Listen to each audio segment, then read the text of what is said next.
Dear trainees, so last ಕ್ಲಾಸಲ್ಲಿ ನಾವು capacitor testing ಬಗ್ಗೆ ಹೇಳ್ತಾ ಇದ್ದೆ. How to test the capacitor.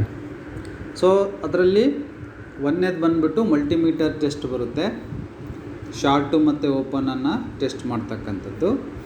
ಎರಡನೇದು ಚಾರ್ಜ್ ಮತ್ತು ಹೋಲ್ಡಿಂಗ್ ಟೆಸ್ಟ್.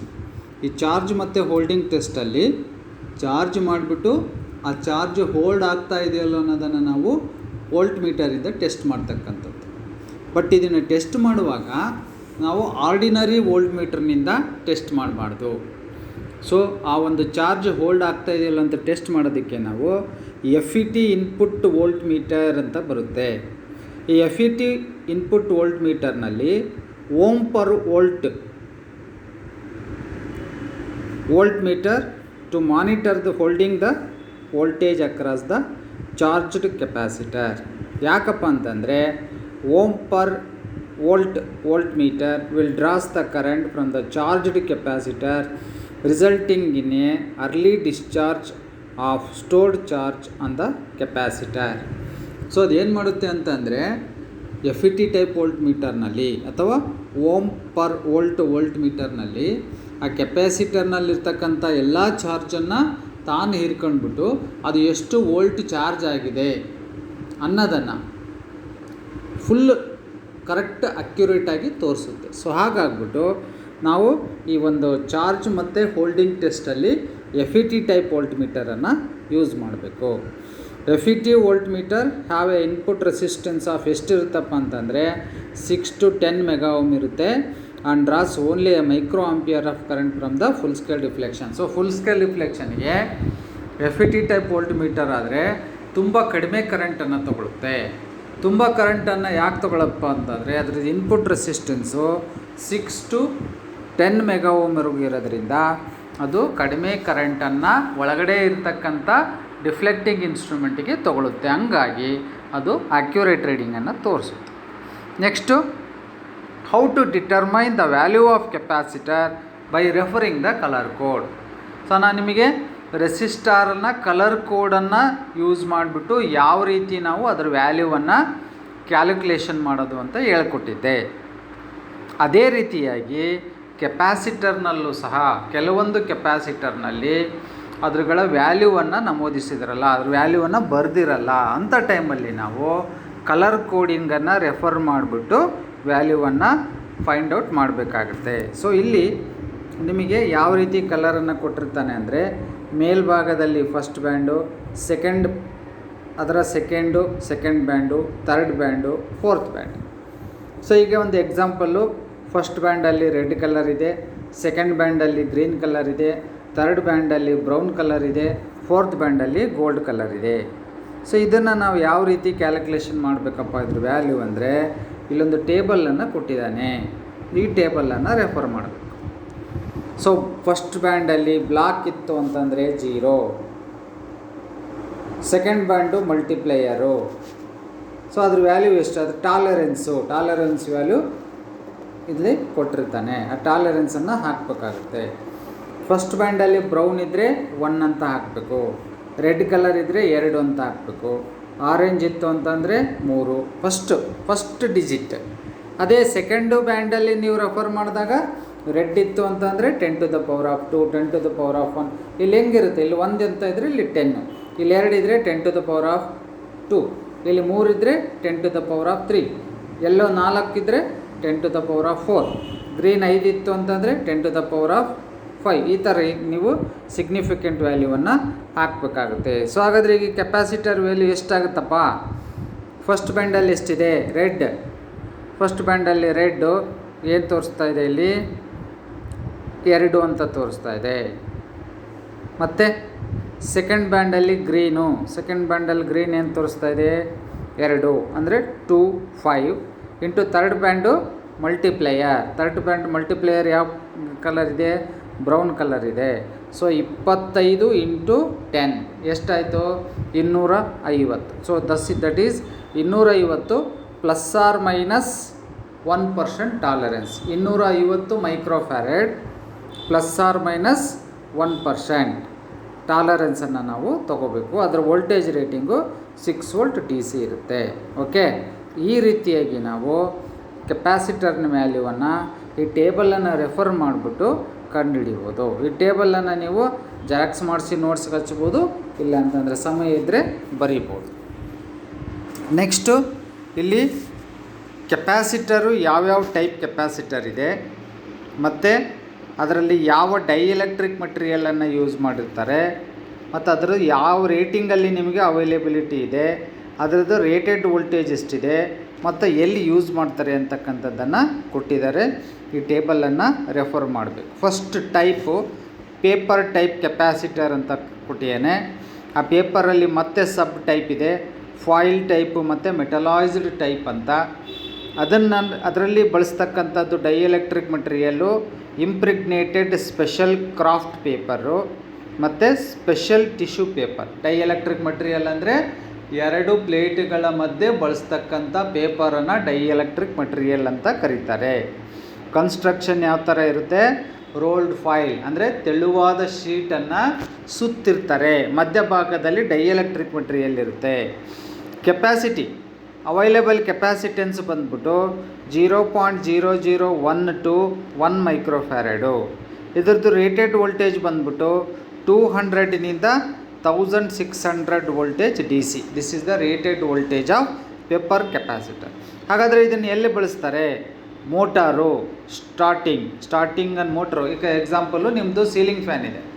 ಆ ಸೀಲಿಂಗ್ ಫ್ಯಾನನ್ನು ಆಟೋಮೆಟಿಕ್ಕಾಗಿ ಅದು ಸ್ಟಾರ್ಟ್ ಆಗಬೇಕು ಅಂತಂದರೆ ಒಂದು ಕೆಪಾಸಿಟರ್ ಬೇಕು. ಅಲ್ಲಿ ಯೂಸ್ ಮಾಡ್ತಕ್ಕಂಥ ಕೆಪಾಸಿಟರ್ ಏನಿದೆಯಲ್ಲ ಅದು ಪೇಪರ್ ಕೆಪಾಸಿಟರು. ಮತ್ತು ಪವರ್ ಫ್ಯಾಕ್ಟರ್ ಕರೆಕ್ಷನ್ನಿಗೆ ಹಾಕಿರ್ತಾರೆ. ಎಕ್ಸಾಂಪಲ್ಲು ನಿಮ್ಮದು ಇದರಲ್ಲಿ ಟ್ಯೂಬ್ಲೈಟಲ್ಲಿ ಕೆಲವೊಂದು ಟ್ಯೂಬ್ಲೈಟ್ಗಳಲ್ಲಿ ಕೆಪಾಸಿಟರ್ನ ಬಳಸಿರ್ತಾರಲ್ಲ, that is also a paper capacitor. ಮತ್ತು ಪವರ್ ಸಪ್ಲೈ ಫಿಲ್ಟರ್ ಸರ್ಕ್ಯೂಟ್ಗೆ ಬಳಸ್ತಕ್ಕಂಥದ್ದು. ನೆಕ್ಸ್ಟ್ 2 ಬಂದ್ಬಿಟ್ಟು ಪ್ಲಾಸ್ಟಿಕ್ ಫಿಲಮ್ ಟೈಪು.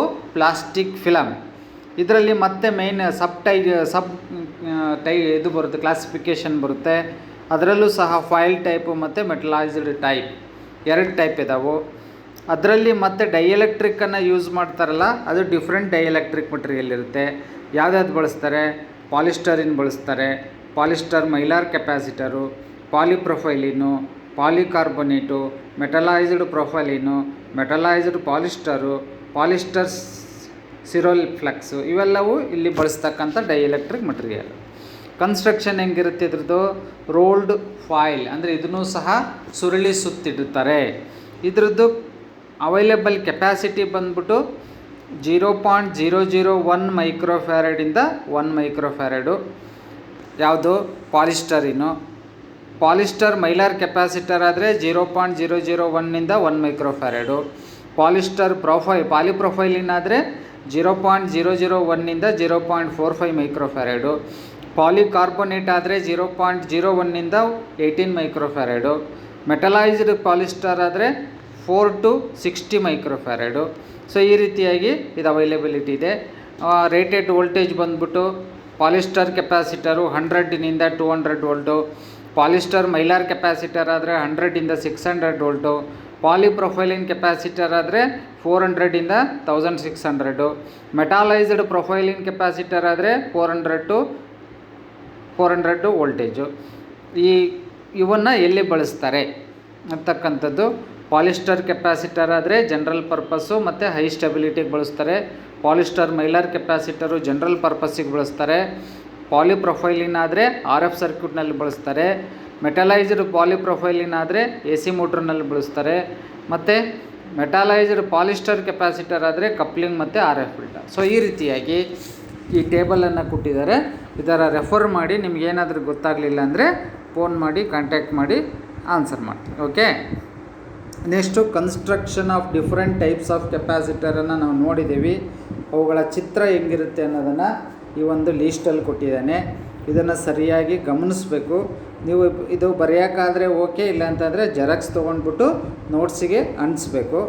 ಇದು ಪ್ರಾಕ್ಟಿಕಲ್ಗೂ ಸಹ ಬೇಕಾಗುತ್ತೆ. ಸದ್ಯಕ್ಕೆ ಥಿಯರಿನಲ್ಲಿ ಅಂಟಿಸಿರಿ. ನಿಮಗೆ ಇದರಲ್ಲಿ ಕನ್ಸ್ಟ್ರಕ್ಷನಲ್ಲಿ ಏನಾದರೂ different types of capacitor construction ಕೊಟ್ಟಿದ್ದಾನೆ. ಏನಾದರೂ ಡೌಟ್ ಇತ್ತು ಅಂತಂದರೆ ಫೋನ್ ಮಾಡಿ. ನೆಕ್ಸ್ಟ್ ಬಂದ್ಬಿಟ್ಟು grouping of capacitor.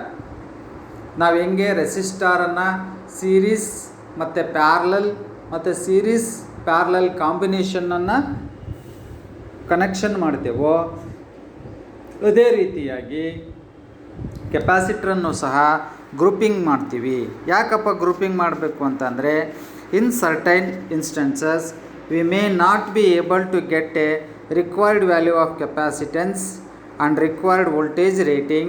In such instances, to get a required capacitance from the available capacitor and to give only a safe voltage across the capacitor have to be grouped in a different fashion. Such grouping of capacitor is essential. ಈಗ example, ನಮ್ಮ ಹತ್ರ ಕೆಲವು capacitor rating available ಇರಲ್ಲ. ಈಗ 100 ಮೈಕ್ರೋಫ್ಯಾರಡ್ದು ಇದೆ ಮತ್ತು 50 microfarad ಇದೆ. ನನಗೆ ಬರೀ 50 ಮೈಕ್ರೋಫ್ಯಾರಡ್ ನಾವು 2 ಬೇಕು. ಅಂಥ ಸಂದರ್ಭದಲ್ಲಿ ವೋಲ್ಟೇಜ್ಗೆ ಅನುಗುಣವಾಗಿ ನಾವೇನು ಮಾಡ್ತೀವಿ, ಯಾವ ಕೆಪಾಸಿಟೆನ್ಸ್ ಬೇಕೋ, ಯಾವ ವ್ಯಾಲ್ಯೂವಿನ ಕೆಪಾಸಿಟೆನ್ಸ್ ಬೇಕೋ ಅದಕ್ಕೆ ತಕ್ಕಂತೆ ನಾವು ಈ ಒಂದು ಕೆಪಾಸಿಟರ್ಗಳನ್ನು ಗ್ರೂಪಿಂಗ್ ಮಾಡಿಬಿಟ್ಟು ರಿಕ್ವೈರ್ಡ್ ಕೆಪಾಸಿಟೆನ್ಸ್ ವ್ಯಾಲ್ಯೂ ಮತ್ತು ವೋಲ್ಟೇಜ್ ರೇಟಿಂಗನ್ನು ಪಡೆಯಬಹುದು. ಸೊ ಅದಕ್ಕೋಸ್ಕರ ಕೆಪಾಸಿಟ್ರನ್ನು ನಾವು ಗ್ರೂಪಿಂಗ್ ಮಾಡ್ತೀವಿ. ಈ ಗ್ರೂಪಿಂಗ್ ಮಾಡುವಾಗ 2 ಗ್ರೂಪಿಂಗ್ ಇದೆ. ಒಂದು ಪ್ಯಾರಲಲ್ ಗ್ರೂಪಿಂಗು, ಎರಡನೇದು ಸೀರೀಸ್ ಗ್ರೂಪಿಂಗು. ಸೊ ಹಾಗಾದರೆ ಪ್ಯಾರಲಲ್ ಗ್ರೂಪಿಂಗನ್ನು ಯಾಕೆ ಮಾಡ್ತಾರೆ ಮತ್ತು ಸೀರೀಸ್ ಗ್ರೂಪಿಂಗನ್ನು ಯಾಕೆ ಮಾಡ್ತಾರೆ?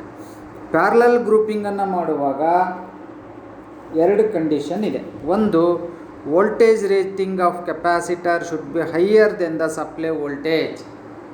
ಅಂದರೆ ಕೆಪಾಸಿಟರ್ ಮೇಲೆ ಬರೆದಿರ್ತಕ್ಕಂಥ ವೋಲ್ಟೇಜ್ ರೇಟಿಂಗು ನೀವು ಕೊಡ್ತಕ್ಕಂಥ ವೋಲ್ಟೇಜಿಗಿಂತ ಜಾಸ್ತಿ ಇರಬೇಕು. ಎಕ್ಸಾಂಪಲ್ಲು, ನೀವು 200 ವೋಲ್ಟೇಜ್ ಕೊಡ್ತಾಯಿದ್ರಿ ಅಂತಂದರೆ ಅದ್ರ ಮೇಲೆ 500 ವೋಲ್ಟೇಜ್ ಅಂತ ಬರೆದಿದ್ರು ನಡೆಯುತ್ತೆ. ಬಟ್ ನೀವು ಕೊಡ್ತಕ್ಕಂಥ 200 ವೋಲ್ಟೇಜ್ಗೆ ಆ ಕೆಪಾಸಿಟರನ್ನು ಮೇಲ್ಗಡೆ ಏನಾದರೂ 100 ವೋಲ್ಟು ಅಂತ ಬರೆದಿತ್ತು ಅಂದರೆ ಅದು ಬ್ಲಾಸ್ಟ್ ಆಗುತ್ತೆ. ಸೊ ಹಾಗಾಗ್ಬಿಟ್ಟು ಪ್ಯಾರಲಲ್ ಕನೆಕ್ಷನನ್ನು ಮಾಡುವಾಗ ಯಾವಾಗಲೂ the capacitor voltage should be more than the supply voltage. ಇದು ನೆನಪಲ್ಲಿ ಇಟ್ಕೊಂಡಿರಬೇಕು. ಎರಡನೇದು, polarity should be maintained in case of polarized type capacitor.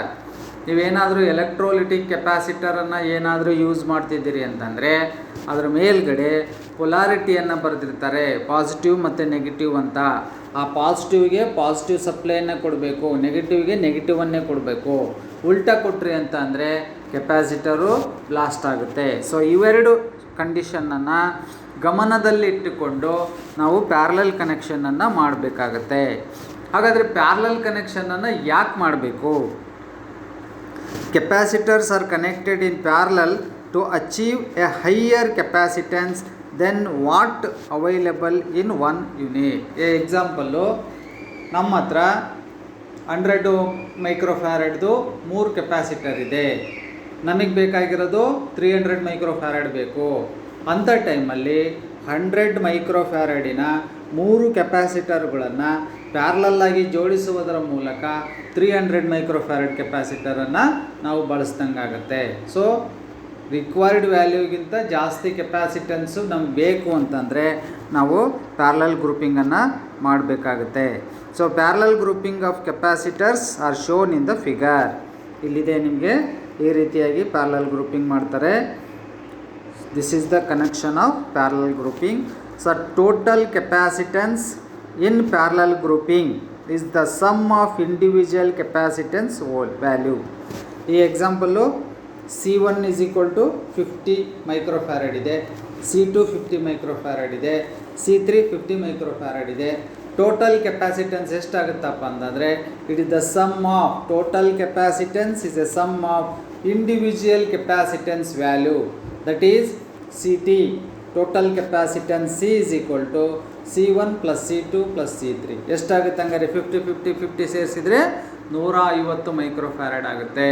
So in parallel grouping of capacitance, total value of capacitance is the sum of individual capacitance value. ಇದನ್ನು ನೆನಪಲ್ಲಿ ಇಟ್ಕೊಂಡಿರಬೇಕು. So generally ಫಾರ್ಮುಲಾವನ್ನು ಬರೆಯುವಾಗ CT is equal to C1 plus C2 plus C3 ಈ ಥರ ನಾವು parallel ಗ್ರೂಪಿಂಗಿಗೆ ಈ ಫಾರ್ಮುಲಾನ ಹಚ್ಚಬೇಕಾಗುತ್ತೆ.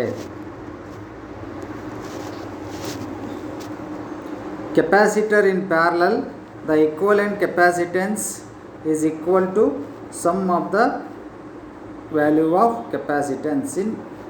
So ಇದರಲ್ಲಿ ಕೆಪಾಸಿಟೆನ್ಸು ನಾವು ಏನು ಮಾಡ್ತೀವಿ, ಪ್ಯಾರಲಲ್ ಕನೆಕ್ಷನ್ ಮಾಡಿದಾಗ ಎರಡು ಕೆಪಾಸಿಟೆನ್ಸ್ ವ್ಯಾಲ್ಯೂವನ್ನು ಆ್ಯಡ್ ಮಾಡ್ತೀವಿ. ಆ್ಯಡ್ ಮಾಡಿದಾಗ ನಮಗೆ ಟೋಟಲ್ ಕೆಪಾಸಿಟೆನ್ಸ್ ಬರುತ್ತೆ.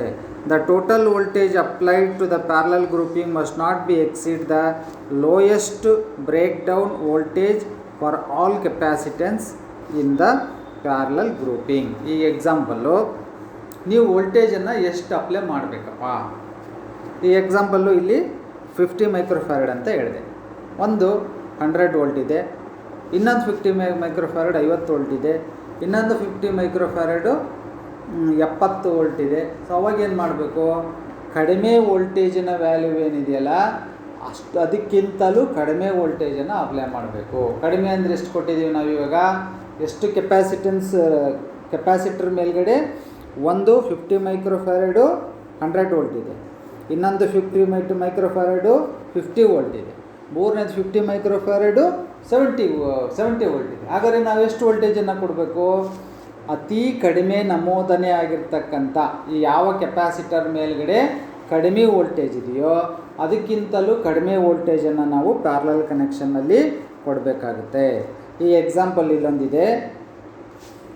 Suppose 3 capacitors are connected in parallel where 2 have a breakdown voltage of 250 and one has a breakdown voltage of 200 volt, then maximum voltage that can be applied to the parallel grouping without damaging to another capacitor is 200 volt. ಗೊತ್ತಾಯ್ತಾ? So ಕಡಿಮೆ voltage rating ಯಾವ್ದು ಕೆಪಾಸಿಟರ್ಗಿದೆಯೋ ಅದು break down voltage ಅಂತ ಕರಿತೀವಿ. ಅಂದರೆ ಆ ವೋಲ್ಟೇಜ್ಗಿಂತ ಜಾಸ್ತಿ ಇತ್ತು ಕೊಟ್ಟರೆ ಕೆಪಾಸಿಟರು ಬ್ರೇಕ್ ಡೌನ್ ಆಗುತ್ತೆ. ಅಲ್ಲಿ ಆ ವ್ಯಾಲ್ಯೂಗಿಂತ ನಾವು ಕಡಿಮೆ ವೋಲ್ಟೇಜನ್ನು ಅಪ್ಲೈ ಮಾಡಬೇಕಾಗುತ್ತೆ. ಹಾಗಾದರೆ charge stored in the parallel ಗ್ರೂಪಿಂಗನ್ನು ಮಾಡಿದಾಗ ಯಾವ ಪ್ರಮಾಣದಲ್ಲಿ ಚಾರ್ಜು ಸ್ಟೋರ್ ಆಗುತ್ತೆ. So the total charge stored in the capacitor Q is equal to Q1 plus Q2 plus Q3 plus Q4. So ಈ ಎಕ್ಸಾಂಪಲ್ಲು ಒಂದು 50 ಮೈಕ್ರೋಫ್ಯಾರಡ್ ಕೆಪಾಸಿಟರ್ನಲ್ಲಿ 10 ಕೂಲಂಬಷ್ಟು ಚಾರ್ಜು ಸ್ಟೋರ್ ಆಗಿತ್ತೆ ಅಂತ ತಿಳ್ಕೊಳ್ಳಿ. ಸೊ ಈಗ ನಮ್ಮ ಹತ್ರ ಎಷ್ಟು ಕೆಪಾಸಿಟರ್ನ ಗ್ರೂಪಿಂಗ್ ಮಾಡಿದ್ದೀವಿ ನಾವು, 50 ಮೈಕ್ರೋಫ್ಯಾರಡ್ ಇದ್ದು 3 ಕೆಪಾಸಿಟರ್, ಹೌದಾ, 4 ಕೆಪಾಸಿಟರ್ ಹಾಕಿದ್ದೀವಿ. ಅವಾಗ ಎಷ್ಟು ಚಾರ್ಜ್ ಸ್ಟೋರ್ ಆದಂಗಾಗುತ್ತೆ, 10 + 10 + 10 + 10. ಓಕೆ, 40 ಕೂಲಂಬಷ್ಟು ಚಾರ್ಜ್ ಇದರಲ್ಲಿ ಸ್ಟೋರ್ ಆಗುತ್ತೆ. ಸೊ ಹಾಗಾಗ್ಬಿಟ್ಟು charge stored in the capacitor Q is equal to C into V1, Q2 is equal to C1 into V3. ಅಂದರೆ ಎಷ್ಟು ವೋಲ್ಟೇಜನ್ನು ನೀವು ಕೊಟ್ಟಿದ್ದೀರಾ ಅದನ್ನು ನೋಡ್ಕೋಬೇಕಾಗುತ್ತೆ. So total capacity charge stored ನಾವು ಕ್ಯಾಲ್ಕುಲೇಷನ್ ಮಾಡಬೇಕು ಅಂದರೆ Qt is equal to Q1 plus Q2 plus Q3. Q1 calculation ಮಾಡಬೇಕು ಅಂದರೆ C1 into V1, capacitance of a capacitor 1 and voltage break down voltage ಅಂದರೆ voltage applied to the capacitor 1 ಎರಡು multiplication ಮಾಡಿದ್ರೆ Q1 ಬರುತ್ತೆ. ಅದೇ ರೀತಿಯಾಗಿ Q2 ಬರುತ್ತೆ. ಅದನ್ನು ಕ್ಯಾಲ್ಕುಲೇಷನ್ ಮಾಡಿಬಿಟ್ಟು Q is equal to Q1 plus Q2 plus Q3 ಮಾಡಿದರೆ ಟೋಟಲ್ ಚಾರ್ಜ್ ಸ್ಟೋರ್ಡು ಬರುತ್ತೆ. ಸೊ ಈಗ ಟೋಟಲ್ ಕೆಪಾಸಿಟೆನ್ಸನ್ನು ಕ್ಯಾಲ್ಕುಲೇಷನ್ ಮಾಡಬೇಕು ಅಂದರೆ ಪ್ಯಾರಲಲ್ ಕನೆಕ್ಷನ್ ಆಗಿದ್ದರೆ CT is equal to C1 plus C2 plus C3 ಮಾಡಬೇಕು. ಓಕೆ, ಸೊ ಇಲ್ಲಿ ಅದೇ ಇನ್ನೊಂದು ಪ್ರಾಬ್ಲಮನ್ನು ಕೊಟ್ಟಿದ್ದಾನೆ. Calculate the total capacitance of individual charge and total charge of the circuit given below. ಇಲ್ಲೊಂದು ಸರ್ಕ್ಯೂಟ್ ಕೊಟ್ಟಿದ್ದಾನೆ, ಇದರಲ್ಲಿ ಏನು ಕ್ಯಾಲ್ಕುಲೇಷನ್ ಮಾಡಬೇಕು, ಪ್ಯಾರಲಲ್ ಕನೆಕ್ಷನ್ನಲ್ಲಿ total capacitance, individual charge, total charge. So ಇದು ಪ್ಯಾರಲಲ್ ಕನೆಕ್ಷನ್ ಆಗಿರೋದ್ರಿಂದ ಒಂದು 25 ಮೈಕ್ರೋಫ್ಯಾರಡ್, 50 ಮೈಕ್ರೋಫ್ಯಾರಡ್, 75 ಮೈಕ್ರೋಫ್ಯಾರಡ್ ಮತ್ತು 100 ಮೈಕ್ರೋಫ್ಯಾರಡ್. 25 ಮೈಕ್ರೋಫ್ಯಾರಡಿನ ಬ್ರೇಕ್ ಡೌನ್ ವೋಲ್ಟೇಜು 100 ವೋಲ್ಟೇಜ್ ಇದೆ, 50 ಮೈಕ್ರೋಫ್ಯಾರಡ್ದು 150 ವೋಲ್ಟ್ ಇದೆ, 75 ಮೈಕ್ರೋಫ್ಯಾರಡ್ದು 200 ವೋಲ್ಟ್ ಇದೆ, 100 ಮೈಕ್ರೋಫ್ಯಾರಡ್ದು 150 volt. This is the break down voltage. ಅಂದರೆ ಕೆಪಾಸಿಟರ್ ಮೇಲ್ಗಡೆ ಬರೆದಿರ್ತಕ್ಕಂಥ ಕೆಪಾಸಿಟೆನ್ಸ್ ವ್ಯಾಲ್ಯೂ ಮತ್ತು ವೋಲ್ಟೇಜ್ ವ್ಯಾಲ್ಯೂ.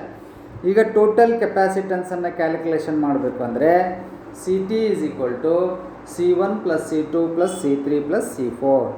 ಸೊ ಹಾಗಾದರೆ ಎಷ್ಟಾಯಿತು? 25 plus 50 75 75 75 150 150 plus 100 250. So total capacitance is 250 microfarad. Okay, ಈಗ ಇಂಡಿವಿಜುವಲ್ ಚಾರ್ಜ್ ಸ್ಟೋರ್ಡ್ C1ನಲ್ಲಿ ಎಷ್ಟು ಚಾರ್ಜ್ ಸ್ಟೋರ್ ಆಗುತ್ತೆ ಅದನ್ನು ಕ್ಯಾಲ್ಕುಲೇಷನ್ ಮಾಡಬೇಕು ಅಂದರೆ C1 capacitance value of capacitor 1 ಎಷ್ಟಿದೆ? 25 ಮೈಕ್ರೋ ಅಂದರೆ 10 to the power of -6 25 microfarad into ಅದರದ್ದು ಬ್ರೇಕ್ ಡೌನ್ ವೋಲ್ಟೇಜ್ ಎರಡನ್ನೂ ಮಲ್ಟಿಪ್ಲಿಕೇಶನ್ ಮಾಡಿದಾಗ 2.5 into 10 to the power of -3. This is the charge stored by capacitor 1 in coulomb. ಎಷ್ಟು? 2.5 into 10 to the power of -3. ಎಷ್ಟು charge stored ಇನ್ capacitor 2? ಎರಡನೇ ಕೆಪಾಸಿಟರ್ನಲ್ಲಿ ಎಷ್ಟು charge store ಆಗುತ್ತೆ? ಅದರದ್ದು Q2 is equal to C2 into V2. C2 ಎಷ್ಟಿದೆ? Capacitor 2ದು 50 microfarad ಇದೆ. ಅದ್ರ ವೋಲ್ಟೇಜ್ ಎಷ್ಟಿದೆ? 100 ವೋಲ್ಟ್. ಯಾಕೆ ಅಂತಂದರೆ ನಾವು ಕೊಡ್ತಕ್ಕಂಥ ವೋಲ್ಟೇಜ್ ಎಷ್ಟು ಕೊಟ್ಟಿದ್ದೇವೆ ಇಲ್ಲಿ? 100 ವೋಲ್ಟೇನೇ ಹಾಕಬೇಕು. ಅದರ ಬ್ರೇಕ್ ಡೌನ್ ವೋಲ್ಟೇಜನ್ನು ಹಾಕಂಗಿಲ್ಲ. ನೀವು ಅಪ್ಲೈ ಮಾಡ್ತಕ್ಕಂಥ ವೋಲ್ಟೇಜನ್ನು ಹಾಕಬೇಕಾಗುತ್ತೆ. So 50 into 100 into 10 to the power of -6. ಯಾಕಿದು 10 to the power of -6? 50 microfarad. Micro ಅಂದರೆ 10 to the power of -6 into voltage ಎರಡನ್ನೂ ಮಲ್ಟಿಪ್ಲಿಕೇಶನ್ ಮಾಡಿದಾಗ 5 into 10 to the power of -3. ಏನಿದು? Charge stored by the capacitor C2 in coulomb. Next Q3 is the charge stored by the capacitor 3. So 75 microfarad ಇದೆ. ಅದು 75 into 10 to the power of -6. ಅದಕ್ಕೆ ಕೊಟ್ಟತಕ್ಕಂಥ voltage 100 volt. ಎರಡನ್ನೂ multiplication ಮಾಡಿದಾಗ 7.5 into 10 to the power of -3. This is the charge stored by the capacitor 3 in coulomb. Next capacitor 4 100 microfarad ಇದೆ. So 100 into 10 to the power of -6 into 100. ಅಲ್ಲಿಗೆ ಅದೆಷ್ಟಾಯಿತು? 10 into 10 to the power of -3 coulomb ಆಯಿತು. ಇವೆಲ್ಲವೂ ಸಹ total ಮಾಡಬೇಕೀಗ. Total charge stored by a capacitor C1 plus C2 plus C3 plus C4 is equal to Q1 plus Q2 plus Q3 plus Q4. So ಇದೆಲ್ಲನೂ add ಮಾಡಿದಾಗ ಎಷ್ಟು ಬರುತ್ತಪ್ಪ ಅಂದರೆ 25 into 10 to the power of -3 ಅಥವಾ 25 milli coulomb. 25 milli ಕೂಲಂಬಷ್ಟು charge stored ಆಗಿರುತ್ತೆ. So total ಚಾರ್ಜನ್ನು ನಾವು ಈ ಫಾರ್ಮುಲಾದಿಂದಲೂ ಕ್ಯಾಲ್ಕುಲೇಷನ್ ಮಾಡ್ಬೋದು. Total capacitance into total voltage ಮಾಡಿದರೂ ಸಹ ಟೋಟಲ್ಲು ನಿಮ್ಮದು ಚಾರ್ಜು ಸ್ಟೋರ್ ಆಗಿರೋದು ಬರುತ್ತೆ. ಓಕೆ, ನೆಕ್ಸ್ಟ್ ಬಂದ್ಬಿಟ್ಟು ಸೀರೀಸ್ ಗ್ರೂಪಿಂಗ್.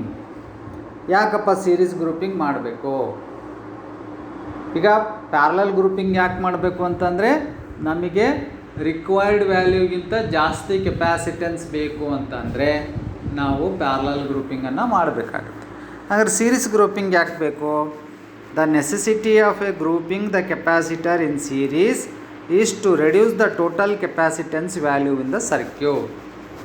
ಈಗ ಎಕ್ಸಾಂಪಲ್ಲು, ನಿಮ್ಮ ಹತ್ರ 100 ಮೈಕ್ರೋಫ್ಯಾರಡ್ ಕೆಪಾಸಿಟರ್ ಇದೆ, 200 ಮೈಕ್ರೋಫ್ಯಾರಡ್ ಕೆಪಾಸಿಟರ್ ಇದೆ, 300 ಮೈಕ್ರೋಫ್ಯಾರಡ್ ಕೆಪಾಸಿಟರ್ ಇದೆ.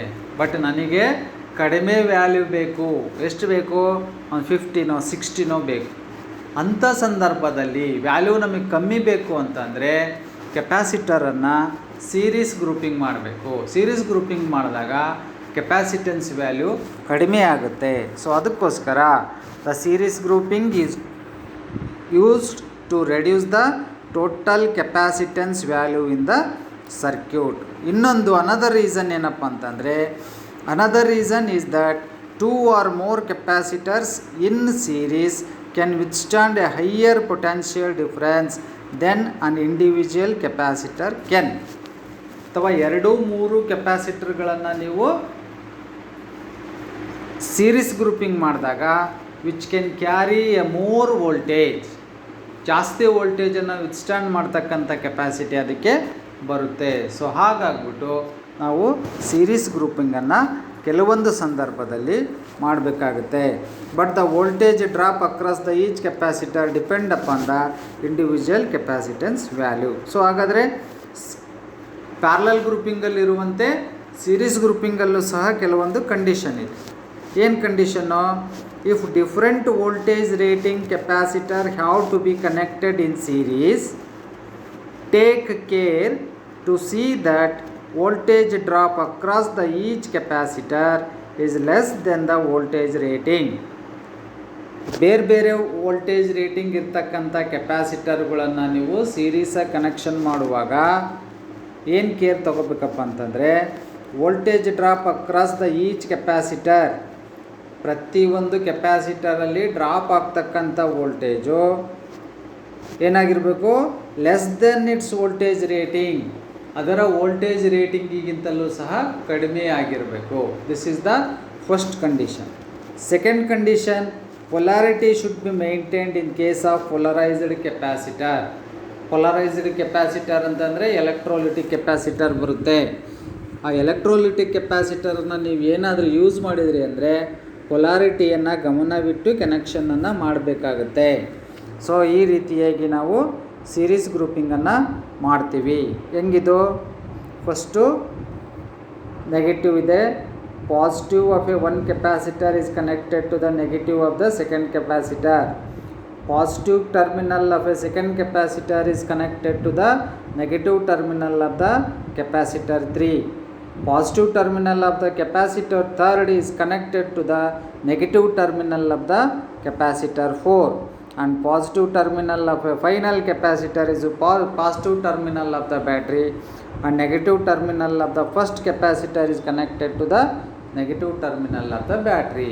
This is how we are connecting the capacitor in series. ಈ ರೀತಿಯಾಗಿ ನಾವು ಸೀರೀಸ್ ಕನೆಕ್ಷನನ್ನು ಮಾಡ್ತೀವಿ. ಇದರಲ್ಲಿ ಒಂದೇನಾದರೂ ಉಲ್ಟಾ ಹೊಡಿತು ಅಂತ ಅಂದ್ರೂ ಸಹ ನಿಮ್ಮದು ಎಕ್ಸ್ಪೆಕ್ಟೆಡ್ ವ್ಯಾಲ್ಯೂ ಕೆಪಾಸಿಟೆನ್ಸ್ ನಿಮಗೆ ಬರಲ್ಲ. Okay. When capacitors are connected in series, the total capacitance is less than the smallest capacitance value. So ಈ ರೀತಿಯಾಗಿ ನೀವು ಕೆಪಾಸಿಟರನ್ನು ಸೀರೀಸಾಗಿ ಕನೆಕ್ಷನ್ ಮಾಡಿದಾಗ ಟೋಟಲ್ ಕೆಪಾಸಿಟೆನ್ಸ್ ಎಷ್ಟಿರುತ್ತಪ್ಪ ಅಂದರೆ, ಇದರಲ್ಲಿ ಕಡಿಮೆ ವ್ಯಾಲ್ಯೂ ಆಫ್ ಕೆಪಾಸಿಟರ್ ಯಾವುದಿದೆಯೋ ಅದಕ್ಕಿಂತಲೂ ಕಡಿಮೆ ಇರುತ್ತೆ. ಈ ಎಕ್ಸಾಂಪಲ್ಲು C1 50 ಮೈಕ್ರೋಫ್ಯಾರಡ್ ಇದೆ, C2 100 ಮೈಕ್ರೋಫ್ಯಾರಡ್ ಇದೆ, C3 150 ಮೈಕ್ರೋಫ್ಯಾರಡ್ ಇದೆ, C4 200 ಮೈಕ್ರೋಫ್ಯಾರಡ್ ಇದೆ. ಹಾಗಾದರೆ ಟೋಟಲ್ ಕೆಪಾಸಿಟೆನ್ಸ್ ಅಂದಾಜು ಎಷ್ಟು ಬರುತ್ತೆ ಅಂತ ನಿಮ್ಗೆ ಯಾರಾದರೂ ಕೇಳಿದರೆ 50ಕ್ಕಿಂತ ಕಡಿಮೆ ಅಂತ ನೀವು ಹೇಳಬೇಕು. This is the condition of series grouping. The effective plate, ಇಲ್ಲಿ ಯಾಕಪ್ಪ ಕಡಿಮೆ ವ್ಯಾಲ್ಯೂ ಬರುತ್ತೆ ಅಂತಂದರೆ, the effective plate separation thickness increases. So ಇಲ್ಲಿ ಕೆಪಾಸಿಟರನ್ನು ಮಧ್ಯೆ ಇರ್ತಕ್ಕಂಥ ಪ್ಲೇಟ್ ಏನಿದೆಯಲ್ಲ ಆ ಪ್ಲೇಟಿನ ಥಿಕ್ನೆಸ್ಸು ಜಾಸ್ತಿ ಆಗ್ತಾ ಹೋಗುತ್ತೆ. ಸೊ ಅದಕ್ಕೋಸ್ಕರ and the effective plate area limited by the smaller plate. So ಹಾಗಾಗ್ಬಿಟ್ಟು ಇದ್ರ ವ್ಯಾಲ್ಯೂ ಕಡಿಮೆ ಆಗುತ್ತೆ. ಹಾಗಾದರೆ ಇದರಲ್ಲಿ ಹೇಗೆ ನಾವು ಟೋಟಲ್ ಕೆಪಾಸಿಟೆನ್ಸನ್ನು ಕಂಡುಹಿಡಿಯೋದು? The general formula for total capacitance when connected in series, CT is equal to 1 divided by 1 by C1 plus 1 by C2 plus 1 by C3 plus 1 by Cn. ಅಥವಾ ಇನ್ನೂ ಒಂದು formula 1 by CT is equal to 1 by C1. ಇವು ಹೆಂಗೆ ರೆಸಿಸ್ಟಾರ್ನಲ್ಲಿ 1 by RT is equal to 1 by R1 plus 1 by R2 plus 1 by R3 ಮಾಡ್ತಾಯಿದ್ರು, ಅದೇ ರೀತಿಯಾಗಿ ಇಲ್ಲೂ ಸಹ 1 by CT is equal to 1 by C1 plus 1 by C2 plus 1 by C3 ಈ ಥರ ಮಾಡ್ಬೋದು. ಅಥವಾ ಎರಡೇ ಕೆಪಾಸಿಟರನ್ನು ಕೊಟ್ಟಾಗ total capacitance CT is equal to C1 into C2 divided by C1 plus C2. 3 capacitor ಕೊಟ್ಟಾಗ C1 into C2 into C3 divided by C1 into C2 plus C2 into C3 plus C3 into C1. ಈ ಒಂದು formula ಅನ್ನೋದ್ರು ನೀವು use ಮಾಡ್ಬೋದು. So N value of capacitor ನಿಮ್ಮ ಹತ್ರ ಇತ್ತಪ್ಪ ಅಂತಂದರೆ, ಅಂದರೆ ನಂಬರ್ ಆಫ್ ಕೆಪಾಸಿಟರ್ ನಿಮಗೆ ಗೊತ್ತಿಲ್ಲ, ಅನ್ನೋನ್ ವ್ಯಾಲ್ಯೂ, ಆವಾಗ CT is equal to C divided by N. So ಈ ರೀತಿಯಾಗಿ ನಾವು ಫಾರ್ಮುಲಾಗಳನ್ನು ಯೂಸ್ ಮಾಡ್ತೀವಿ when the capacitor R connected in series. Maximum voltage across the each capacitor. In series grouping, the division of applied voltage among the capacitor depend on the individual capacitance value according to the formula. In capacitor series grouping alli the division of the applied voltage among the capacitor is depend on the individual capacitance value. Individual capacitance value ಮೇಲೆ depend ಆಗಿರುತ್ತೆ. So V is equal to Q by C. The largest value capacitor will have the smallest voltage because of the reciprocal relation. ಇಲ್ಲಿ highest rating of capacitor ಕಡಿಮೆ voltage rating ಇರುತ್ತೆ, lowest value of capacitor highest voltage rating. Okay, ಇಲ್ಲಿ different voltage rating ಇದ್ರೂ ಸಹ ನಾವು ಬಳಸ್ಬೋದು. The voltage across on any individual capacitor in a series connection can be determined using the formula.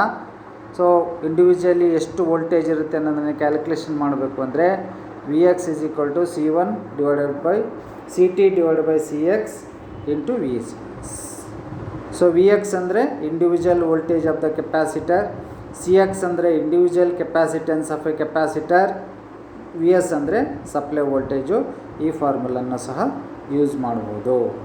So ಹಾಗಾದರೆ ಇಲ್ಲೊಂದು circuit ಕೊಟ್ಟಿದ್ದಾನೆ, ಇದರದ್ದು ಟೋಟಲ್ ಕೆಪಾಸಿಟೆನ್ಸ್ ಎಷ್ಟಾಗುತ್ತೆ.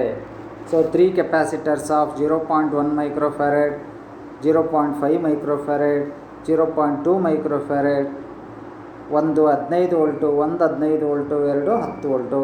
ಇವನ್ನ ಸೀರೀಸಾಗಿ ಕನೆಕ್ಷನ್ ಮಾಡಿದಾಗ ಟೋಟಲ್ ಕೆಪಾಸಿಟೆನ್ಸ್ ಎಷ್ಟಾಗುತ್ತೆ.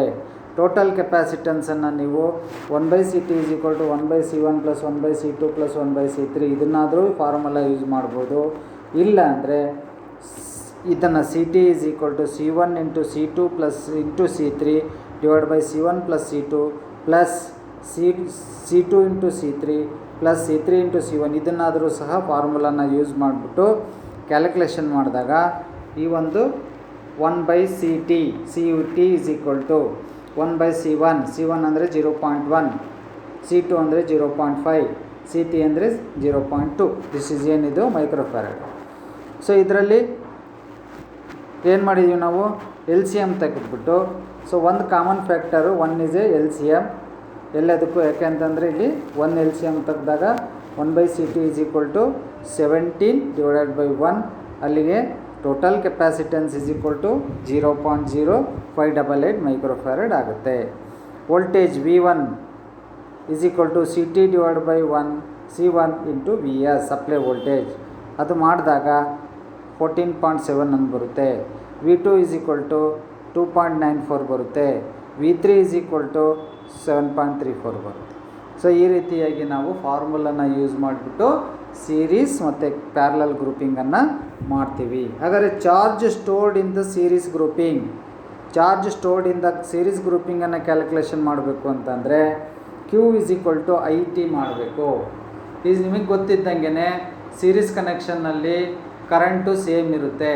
ಸೊ ಕರೆಂಟ್ ಸೇಮ್ ಇರೋದ್ರಿಂದ Q is equal to IT ಮಾಡಿದ್ರೆ the current in the same point in the series circuit is as rate of flow of charge carrier. So Q is equal to IT, the same current flowing in the same period through the different capacitor of series grouping, so that the charge of each capacitor will be same.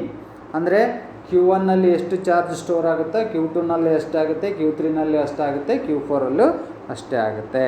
But all voltage across the each one depend on the capacitance value.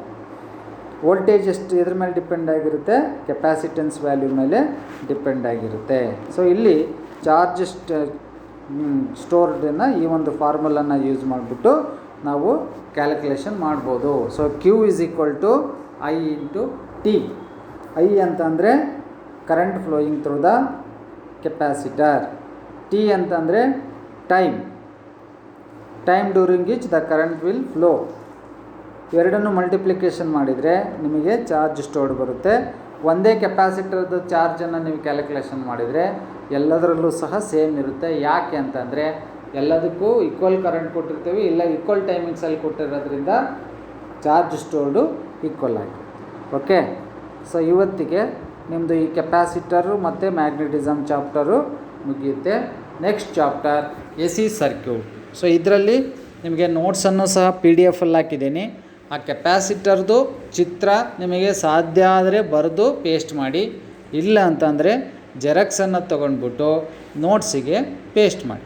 ಈ ಒಂದು problem ನಿಮಗೇನಾದರೂ doubt ಇತ್ತು ಅಂತಂದರೆ phone ಮಾಡಿ, ನಿಮಗೆ ಕಾಲ್ ಮಾಡಿ, ಇಲ್ಲಾಂದರೆ miss call ಕೊಟ್ಟರು ಸಹ ನಾನು ನಿಮಗೆ ಕಾಲ್ ಮಾಡಿ ನಿಮಗೆ ಏನಾದರೂ ಡೌಟ್ ಇತ್ತು ಅಂದರೆ ಕ್ಲಿಯರ್ ಮಾಡ್ತೀನಿ. Okay, thank you.